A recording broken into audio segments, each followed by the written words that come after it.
सबके मन में यही कंफ्यूजन है कि लोग सोच रहे हैं कि इस जमीन पे कोई हथियाया जा रहा है या मंदिर बनाया जा रहा है, आगे बनाया जाएगा। आपकी इच्छा कह रही है क्या? तो हेलो दोस्तों, जो है कि आजमगढ़ में होने जा रहा है भारत का सबसे बड़ा महायज्ञ, और मैं आ चुका हूँ आजमगढ़ के नरौली पुल के तमसा नदी के किनारे।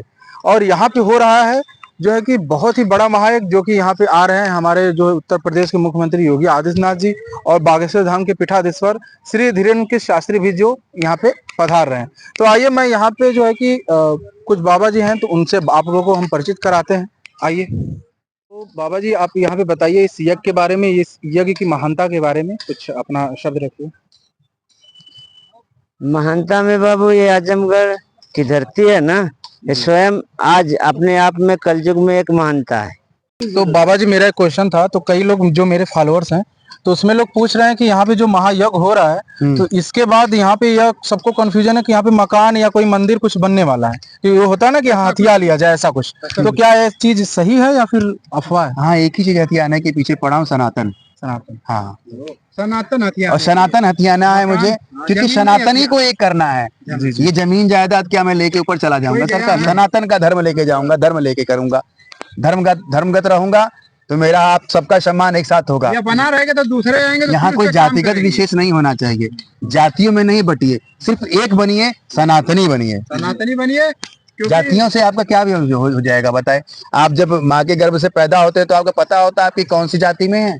नहीं, ऐसा तो कुछ नहीं है। सनातन ही, हम सनातनी है सरकार, सिर्फ सनातन। उसके बाद कटते पीटते हैं सब तरह। तो यह भी कहा जा रहा है कि यह जमीन जो है कि बंजर है, या तो क्या है इस जमीन के बारे में आप बताइए, कि किसी का पर्सनल है या फिर बंजर पे हो रहा है? अच्छा, ये जो आपको मंडप दिख रहा है, ये किसी का पर्सनल है? पर्सनल तो नहीं, ये पूरे जितने भी हमारे लोग हैं जो सनातनी है उन सबका है जी। ठीक है, और ये यज्ञ हो रहा है सरकार, मैं जमीन लेकर नहीं जाने वाला। क्या आप लेकर जा सकते हैं जमीन? ऊपर जाएंगे तो नहीं, ऐसा कुछ नहीं है, लेकिन सबके मन में यही कंफ्यूजन है कि लोग सोच रहे हैं कि इस जमीन पे कोई हथियाया जा रहा है या मंदिर बनाया जा रहा है, आगे बनाया जाएगा। आपकी इच्छा कह रही है क्या? क्लियर कर लीजिए। तो अगर बन जाएगा तो जाहिर सी बात हम आजमगढ़ वाले के लिए बड़ी खुशी की बात होगी। अब तो ये तो महादेव जाने, महादेव का मंदिर अभी तक मैंने सोचा नहीं है, अब न जाने हो सकता है आपकी बाड़ी से निकला बन ही जाए, क्या पता। क्योंकि महाराज जी अभी बोला जा रहा है कि योगी आदित्यनाथ जी भी आ रहे हैं, बागेश्वर धाम के पीठाधीश्वर धीरेन्द्र जी, सभी के संभावित है। मैं अभी किसी को नहीं कुछ कहूंगा, सबके संभावित है कि कब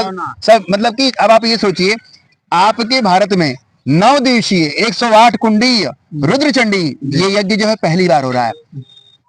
तो हम जानते हैं ये सनातन के लिए हो रहा है, सनातन के कार्य के लिए हो रहा है। अब कितने लोग आएंगे जो अपने आप को हिंदुत्व है, जो सनातन यात्रा में चल रहे हैं लगातार, जो सनातनों को जगा रहे हैं, वो सभी आएंगे। वृंदावन आएगा, मथुरा आएगा, सब सभी पीठों का पीठाधीश्वर आएंगे, ऐसा नहीं है हमारे। और चूंकि उनके क्या कहते हैं प्रदेश में हो रहा है, तो हमारे मुखिया हैं वो, और चूंकि वो नाथ संप्रदाय से भी हैं, तो वो अवश्य आएंगे।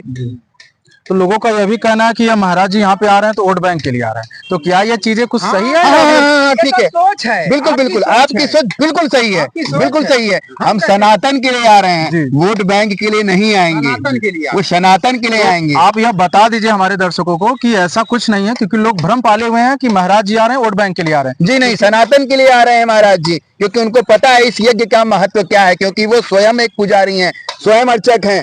ठीक है, उनको इस यज्ञ का महत्व पता है, उनको नहीं बताना। वो संत हैं, बाद में मुख्यमंत्री हुए, पहले तो संत हुए ना, महंत है वो। ठीक है, बाद में मुख्यमंत्री हुए। ये सौभाग्य है हमारे उत्तर प्रदेश का कि वो हैं, उनका विचार मिल रहा है। तो वही लोग कहते हैं कि महाराज जी धर्म की राजनीति करते हैं, तो यह किस आधार तक सही है? देखो, अधर्म हो रहा है जी, वही तो, अधर्म तो नहीं हो रहा किसी के साथ, लेकिन लोगों को कहना है, या विरोधी जो है वो कहते हैं। देखो भैया, अपने घर करके कह रहे हैं कि अपने घर में जो है, अपने घर में ही ये 5 उंगलियां है ना, ये कहेगा मुझे रोटी चाहिए, कहेगा सब्जी चाहिए, एक कहेगा हमको आलू की चाहिए, तो दूसरा कहेगा पनीर दीजिए। तो अपने ही घर में विरोध है, दूसरा घर कहाँ संभालने जाओगे? तो पूरा प्रदेश है सरकार, 5 लोगों के एक घर में आप सबको 5 लोग का आप नहीं कि मुंडे मत भिन्ना, ये दिमाग है ना सरकार, सबका अलग अलग मती है, जो जैसा सोच सकता है वो वैसा सोचे। वो आ रहे हैं सनातन के लिए और किसी कार्य के लिए नहीं आ रहे हैं, उस यज्ञ का महत्व जानते हैं, इसलिए वो आएंगे। तो कितने तक भीड़ यहाँ पे जमा हो सकती है कि लाखों में या करोड़ों में, ऐसा अच्छा ये बताइए, सनातनी जितने होंगे वो तो आएंगे, वो तो आएंगे तो ही। आप गिन लीजिएगा उतनी ही भीड़ हो जाएगी। जी अब मैं संभावित क्या बताऊं, बुलाने से कोई आने वाला नहीं। हाँ जो अपने आप को सनातनी समझेगा वो आएगा। यानी अभी तक कोई डेट क्लियर नहीं हुई है कि 9 दिनों में कब तक आ जाएंगे वो। नहीं, कोई क्लियर नहीं करना। वो जब आएंगे तो अब हम आपको आप बता दें। अच्छा ये बताइए, हम डेट क्लियर करेंगे तो आप उसी दिन आएंगे? नहीं ऐसा कुछ नहीं, लेकिन भीड़ आने की संभावना ज्यादा तक हो जाएगी। नहीं सरकार, तो वो 9 दिन रहेंगे, 9 दिन आइए। हाँ, वो निश्चित है कि वो कब आएंगे उसका निश्चित आप नहीं। इस यज्ञ के लिए आइए। क्या उनको निमंत्रण पहुंचा दिया गया है?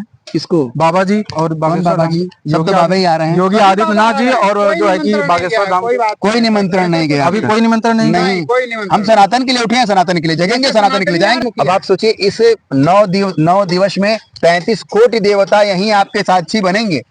इतने देवी देवता विराजमान रहेंगे, जिसके लिए आप यहाँ वहाँ भाग रहे हैं, वो आपकी इस धरती पे मौजूद रहेंगे। उनको देखने आइए सरकार। हमारे जो है कि यहाँ के बाबा जी हैं, उनसे वही बातें हो चुकी वही है बात है। और उन्होंने सब क्लियर कर चुका है कि कौन कौन आ रहे हैं, कौन कौन नहीं आ रहे हैं। अब या तो फिर अभी तक जो है कि उनको निमंत्रण दिया गया है या नहीं दिया गया है, कर देगा तो यह सब बातें क्लियर हो चुकी है। तो आप लोग हमारे ब्लॉग में बने रहिएगा, हम आगे तक आप लोगों को सारी जानकारियां आप लोगों को हम देते रहेंगे।